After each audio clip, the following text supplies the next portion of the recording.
need to remove the cover of the humidity sensor up here right behind the rearview mirror and above it to the right and pointing to it.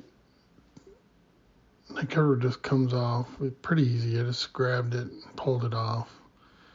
Now the sensor's kind of just seated in the same way. I thought you had to have a little tool to pry it out, but it really pops out pretty easily. Not a big deal. And then to get the plug out, I did break my old sensor, but I pulled it apart. There's a little tab on the plug you'll see here. When I flip it around, you'll see it pretty easily.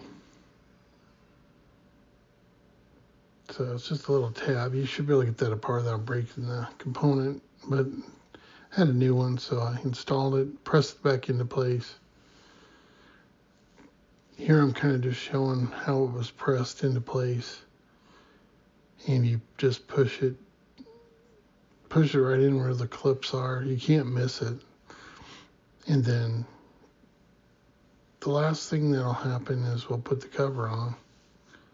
I just make sure you got it in place, it'll stay, and the cover just snaps on. It's really not hard to do. Almost took longer making the video than it did to put the thing in place. Pretty simple.